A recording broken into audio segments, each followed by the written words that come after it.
अभिनेता प्रसाद ओक याचं दिग्दर्शन असलेला कच्चा लिंबू हा चित्रपट एक फाईन प्रोडक्ट आहे, कारण चित्रपटासाठी लागणारी महत्त्वाची डिपार्टमेंट्स इथे अगदी बेस्ट जमून आलीत। चित्रपट का पाहावा याची अनेक कारणं आहेत आणि त्यातली काही महत्त्वाची कारणं पुढीलप्रमाणे।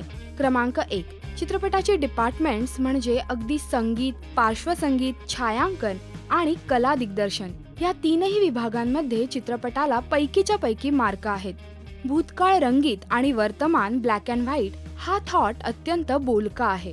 प्रसाद ओकचं दिग्दर्शन नक्कीच एखाद्या खूप जास्त अनुभवी दिग्दर्शकासारखं आहे। अगदी छोट्या छोट्या फ्रेम्स मधून ब्रिलियन्स दिसून येतोय। चित्रपटाची पटकथा आणि संवाद चिन्मय मांडलेकरने इतके मिनिमल आणि एक्सप्रेसिव्ह ठेवलेत की प्रत्येक पात्राच्या लेयर्स इथे छोट्या छोट्या दृश्यांमधून उलगडून जातात आणि तेही अगदी सहजतेने विदिन द फ्लो। क्रमांक 2, चित्रपटाचे कलाकार उत्तमच आहे एवढं म्हणून थांबता येत नाही।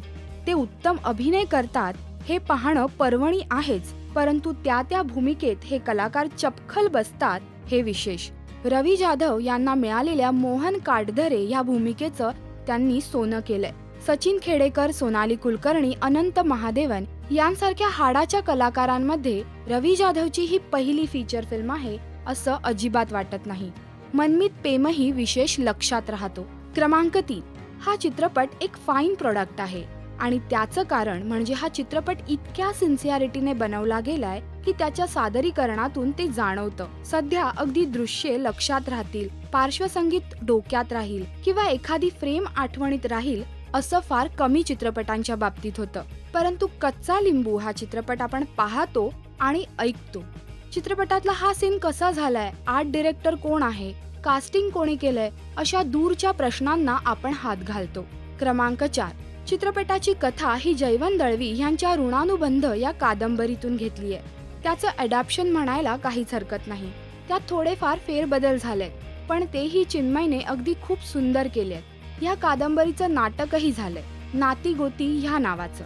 त्यात कदाचित बरीच दृश्ये वगळण्यात आली होती, कदाचित त्या काळात असणाऱ्या सादरीकरणाच्या मर्यादेमुळे, परंतु ह्या चित्रपटात मात्र ही दृश्य पाहायला मिळतायत।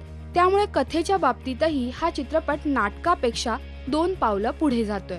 क्रमांक 5, हा निव्वळ चांगला सिनेमा आहे असं म्हणून चालणार नाही। हा चित्रपट एक खूप सुंदर सादरीकरण आहे माणूस या कलाकृतीचं, त्याच्या सभोवताली असणाऱ्या गोष्टींचं, तो राहत असलेल्या परिस्थितीचं, आणि या सगळ्या गोष्टी काळानुसार माणसाच्या सोबत आहेत हे दाखवण्याचा एक चांगला प्रयत्न हे या कलाकृतीचं विशेष। चित्रपट माध्यम म्हणजे निव्वळ आणि उथळ मनोरंजनाचं माध्यम आहे असं समजणाऱ्यांना हा चित्रपट कदाचित पचायला जड जाईल, पण नाही पाहिला तर मराठीतला उत्तम चित्रपट नक्कीच मिस कराल। मी या चित्रपटाला देते 4 स्टार्स, पण अर्थात तुम्ही थिएटर्समध्ये जा, हा चित्रपट नक्की पहा आणि तुमचे रिव्ह्यूज या व्हिडिओच्या कमेंट सेक्शनमध्ये लिहायला विसरू नका।